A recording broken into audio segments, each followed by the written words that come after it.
The Suit of Cups is more than just being emotional. If you've just started studying tarot, or you've been learning for a while, or maybe you're a seasoned reader, this is going to be a dive into the Suit of Cups. I'm Henry Alexander, and this is the Book of Mirrors. Episode 3, on the Suit of Cups.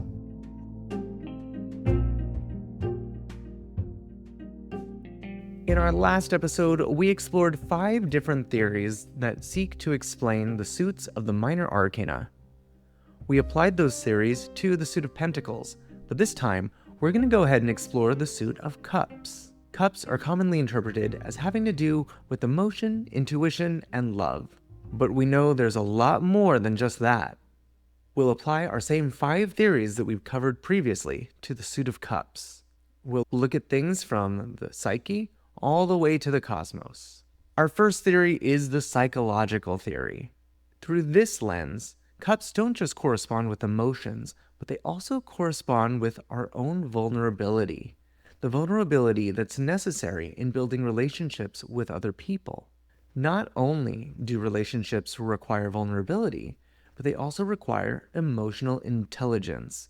Cups don't just correspond to raw emotion, but also our own ability to analyze and reflect on our own emotions.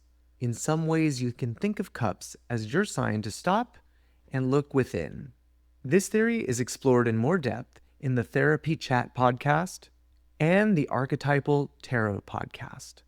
Our second theory is the elemental theory, where each suit corresponds with a different esoteric element. Now, these elements don't mean the literal elements. We're not talking about literal fire and literal water. We're talking about certain traits that are associated with those elements. Whereas pentacles corresponded to the element of earth, cups, appropriately, correspond to the element of water. Think about it. A cup can usually hold a liquid, such as water. In this theory, cups represent the flow and the natural progression and change of feelings and emotions. We're not happy one second, and then the next second we're sad. There's a gradual shift in emotions. Sometimes it's a quicker shift, but it's not immediate. This is explored in more depth in the YouTube channel, Modern Tarot with Effin. Remember, cups correspond with water. Our third theory is the astrological theory. In this theory, each suit corresponds to an element, which further corresponds to the appropriate zodiac signs. Pentacles corresponded to the earth signs in the zodiac, but cups correspond with the water signs, those being Cancer, Scorpio, and Pisces.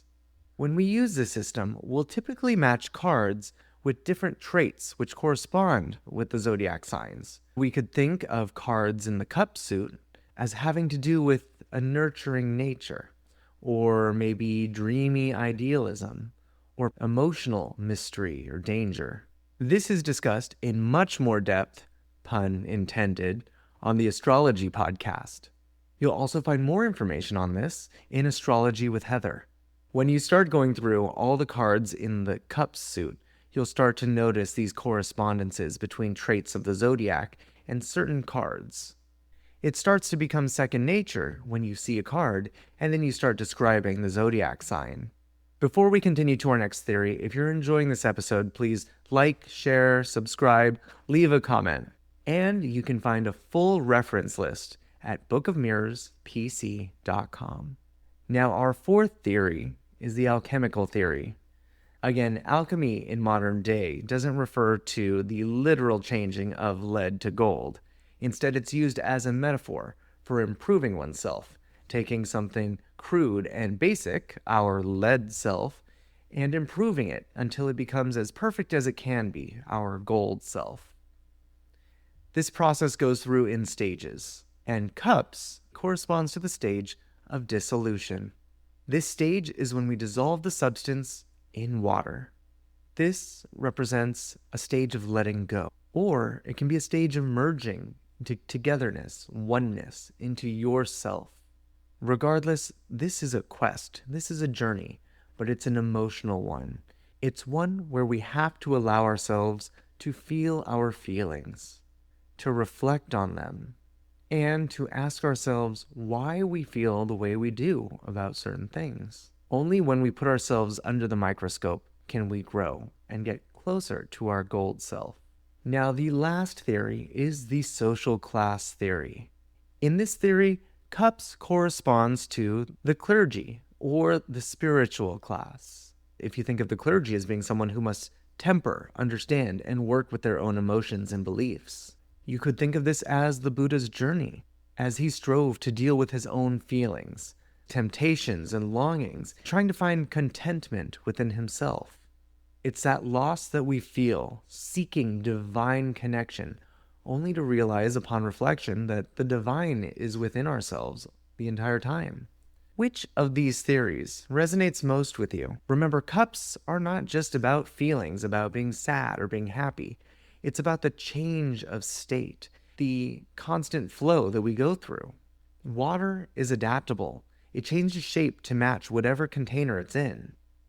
And that's how we need to learn to be. We need to look at our emotions, recognize what we're feeling, determine if it's appropriate, and then try to embrace it or shift it into something else. We cannot live our lives pushing off our emotions. We have to embrace them. If you fall into a river, it's best to swim with the current, not against it.